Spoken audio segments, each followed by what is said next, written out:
கர்த்தருக்கு பிரியமான சகோதர சகோதரிகளே, இந்த நாள் வாக்குத்தத்த வசனங்கள் எபிரேயோ 11:33 விசுவாசத்தினால் ராஜ்யத்தை பெற்றார்கள், நீதியில் நடப்பித்தார்கள், வாக்குத்தத்தத்தை பெற்றார்கள், சிங்கத்தின் வாய்களை அடைத்தார்கள். இதெல்லாம் சொல்லப்பட்டிருக்கு. 3-4 காரியங்கள் இதில் சொல்லப்பட்டிருக்கு. இந்த நாள் கேட்குற ஒவ்வொரு சகோதரனும் சகோதரிகளே, நீங்கள் விசுவாசிங்க. கர்த்தருடைய பிள்ளைகளாக இருந்தீங்கன்னா இங்கே சொல்லப்படுது விசுவாசத்தினால் ராஜ்யத்தை ஜெயித்தார்கள். விசுவாசம் நம்மள இருக்கும்போது நம்மளோட வாழ்க்கையில் இருக்கிற போராட்டங்கள், கஷ்டங்கள், துன்பங்கள் எல்லாவற்றையும் நம்ம ஜெயிக்க முடியும். இந்த நாள் எத்தனை போராட்டங்கள் நம்ம வாழ்க்கையில் வருது, நம்மளோட குடும்பத்தில் எவ்வளோ போராட்டங்கள் வருது, நம்மளோட சரீரத்தில் எவ்வளோ போராட்டங்கள் வருது. அந்த நாட்கள் இஸ்ரவேல் மக்கள்கள் என்ன பண்ணார்களாம்? விசுவாசத்தினால் அவர்கள் என்ன பண்ணார்கள்? ராஜ்யத்தை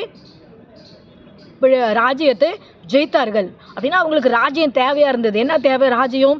அவங்க அந்த நாட்டிலேருந்து வெளியே வர்றதுக்கு எவ்வளோ போராட்டம் பண்ணாங்களா அந்த இஸ்ரவேல் மக்கள்.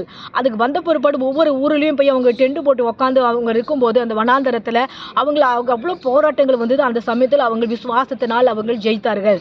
அதே போல் கர்த்தர் என்ன சொல்லப்பட்டிருக்குது, நம்மளும் அதே போல் நம்மளோட வாழ்க்கையில் எத்தனை வீட்டுக்கு அக்கம் பக்கம் இருக்கிற மூலியமாக பிரச்சனை, காடு இருந்தால் காட்டில் அந்த காட்டுக்காரங்க இந்த காட்டுக்காரங்களுக்கு பிரச்சனை, ஒரு பரப்பு தகராறுன்னு சொல்லி பிரச்சனை, இந்த மாதிரி வீடுங்க இருந்தால் வீட்டில் இருக்கிற அக்கம் பக்கம் இருக்கிறவங்க பிரச்சனைகள், இது மாதிரி எங்கள் சேரில் இருந்தாலும் ஒரு கிராமத்தில் இருந்தாலும் யாருக்கு இருந்தாலும் ஒவ்வொரு இடத்துலையும் ஒவ்வொரு பிரச்சனை வருதான்.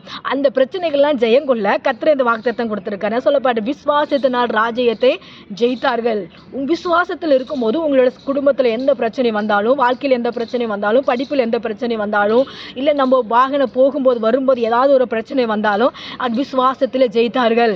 அந்த இஸ்ரவேல் மக்கள் ஜெயித்தார்கள். அப்புறம் இங்கே சொல்லப்பட்டிருக்குது நீதியில் நடப்பித்தார்கள். நீதியாக செய்யும்போது நம்மளோட வாழ்க்கை ஒரு நல்ல ஒரு காரியமாக நம்ம எடுத்துக்காட்டாக நம்ம வாழ முடியும். அப்படின்னு சொல்லி பார்த்தா இந்த நல்ல எடுத்துக்காட்டப்பட்ட ஒரு வாழ்க்கைக்கு நம்ம நடக்கணும். நம்மளோட அதான் சொல்லப்பட்டு நீதியில் நம்ம நடக்கணும். அநியாயத்துக்கு வரும்போது, ஜனங்க சண்டைக்கு வரும்போது, ஒரு பிரச்சனை வரும்போது, இல்லை ஒரு ப்ராப்ளம் வரும்போது நம்ம என்ன பண்ணணும்? நீதியை மட்டும்தான் நடப்பிக்கணும். இந்த வசனம் சொல்லப்பட்டிருக்குது. அப்புறம் சொல்லப்பட்டிருக்குது வாக்குத்தத்தத்தை அவர்கள் பெற்றார்கள். வாக்குத்தத்தம் அப்படின்னா கர்த்தர் நம்மளுக்கு கொடுக்குற ஆசீர்வாதங்கள் நம்ம என்ன பண்ணுவோம்? பெற்றுக்கொள்ளணுமா? கடவுள் கொடுக்குற இந்த வாக்குத்தத்தங்கள் என்ன சொல்லப்பட்டிருக்குது? நீங்கள் ஆசீர்வாதமாக இருப்பீர்கள், உன் பிள்ளைகள் ஆசீர்வாதமாக இருப்பார்கள், உன் தேசம் ஆசீர்வதிக்கப்பட்டும், உன்னோட குடும்பம் ஆசீர்வதிக்கப்பட்டுன்னு சொல்லிட்டு நம்மளுக்கு என்ன பண்ணுவாராம்? கடவுள் நம்மளை பிளெஸிங் பண்ணுறாரு. அந்த பிளெஸிங்கை நம்ம பெற்றுக்கொள்ளணும். அதான் சொல்லப்படும் வாக்குத்தத்தத்தை நம்ம பெற்றுக்கொள்ளணும். அப்புறம் எப்படி சொல்லப்பட்டிருக்குது? சிங்கத்தின் வாய்களை அடைத்தார்கள். அப்படின்னு சொல்லி பார்த்தா அக்கம் பக்கம் சண்டை வருதுன்னா அவங்களோட வாய்கள் என்ன பண்ண? ஆண்டவரே இயேசு நாமத்தில் எனக்கு எப்போ பார்த்தாலும் எனக்கு பிரச்சனை வந்துகிட்டே இருக்குது. அவங்க வாய்களெல்லாம் வந்து பண்ணுங்க. அவங்க எங்கள் சண்டைக்கு வராத வரைக்கும் அவங்களுக்கு சமாதானத்தை நீங்கள் கட்டளிடுங்க. அவங்களுக்கு நீங்கள் பரிசுத்த ஆவியானவர் அவங்களுடைய சிங்கத்தின் வாயை கட்டினபடி அவங்களோட வாய்களெல்லாம் என்ன பண்ண? எங்களுக்கு பிரச்சனை உண்டாக்காத வரைக்கும் எங்களுக்கு அவங்களோட எண்ணங்களை சிதறப்படுது ஆண்டவர் பிசாசு, அதை எல்லாவற்றையும் நீங்கள் கட்டுங்க ஆண்டவர்னு சொல்லி அப்படி நம்ம ஜெபம் பண்ணோமா? இது எல்லாம் சொல்லப்பட்டிருக்குது ஒரே ஒரு காரியத்தை தான், தானியரை பற்றி தான். எப்படி சொல்லப்பட்டிருக்குது? அங்கே இஸ்ரவேல் மக்களுக்கும் அதே போல தான் அந்த ப்ராப்ளம் வந்தது. அநேக அவங்க போகும்போது வரும்போது அவங்களுக்கு ப்ராப்ளம் வந்தது. அப்போ அவங்களுக்கு ஜெபித்தார்கள். அந்த வாக்குத்தத்தத்தை தந்தப்பட்ட அந்த பட்டணத்தை அவங்க பெற்றுக்கொண்டார்கள். அதுக்கு மேலே என்ன பண்ண? ராஜ்யத்தை ஜெயித்தார்கள் அப்படின்னு சொல்லி அதை பார்க்குறோம். இங்கே தானியரை பார்த்தாலும் அதே காரணம் தான். தானியரும் அவர் என்ன பண்ணாரு? விசுவாசத்தினால் ஜெயித்தாரு, விசுவாசத்தினால் நீதிமானா இருந்தாரு, விசுவாசத்தினால் சிங்கத்தின் வாயை கட்டினாரு. தானியரை பற்றி பார்க்கலாம். தானியர் விசுவாசத்தினால் அந்த சிங்கத்தின் கொகையில போடும்போது அவர் என்ன பண்ணாரு? அந்த வாய் கட்டப்பட்டது. அவர் எந்த சேதம் வராத ஒரு தழும்பு கூட வராமல் அது ஒரு மூந்து கூட பார்க்கலையாம். அந்த சிங்கம் தொட்டு கூட பார்க்கலையாம். அப்படியே அந்த சிங்கத்து மேலே போய் இவர் தலை வச்சு படுத்து தூங்கினாராம். அது மாதிரி வாயை கட்டுனாராம். அதே போல் கர்த்தர் நம்மளுக்கு வருகிற ப்ராப்ளம், நம்ம வாழ்க்கையில் வருகிற கஷ்டங்கள், நம்மள குடும்பத்தில் வருகிற ப்ராப்ளத்தை எல்லாம் நீங்கப்படுவார். அதே போல் அந்த இஸ்ரவேல் மக்கள் வனாந்தரத்தில் நடந்து வரும்போது அவங்களுக்கு எத்தனை பிரச்சனைகள் வந்தது, எத்தனை சோதனைகள் வந்தது. அந்த சமயத்தில் அவங்க என்ன பண்ணாங்களே, எவ்வளோ போராட்டங்கள்லாம் வந்தது தான். ஆனாலும் அதை நடத்தி வந்த ஊழியக்காரர், நடத்தி வந்த அந்த போதகர், நடத்தி வந்த அந்த மோசே, அந்த ஆரோன், அந்த காலேப், அந்த யோசுவா அவ்வளோ விசுவாசமாக இருந்ததுனால தான் அந்த கானான் தேசத்துக்கு போர் வரையும் அந்த ஜனங்களை நடத்தி கொண்டு வந்தார். ப்ராப்ளங்கள் வந்தது, கஷ்டங்கள் வந்தது, அது எல்லாவற்றையும் வெற்றி பெற்று அவங்களை என்ன பண்ணுவாங்களா? சிங்கத்தின் வாயின் கட்டுப்படி கட்டப்பட்டபடி அவங்க அந்த வாக்குத்தத்தப்பட்ட அந்த பட்டணத்தை அங்கே சுதந்தரிக்க அவங்களுக்கு கிருபை செய்தார்.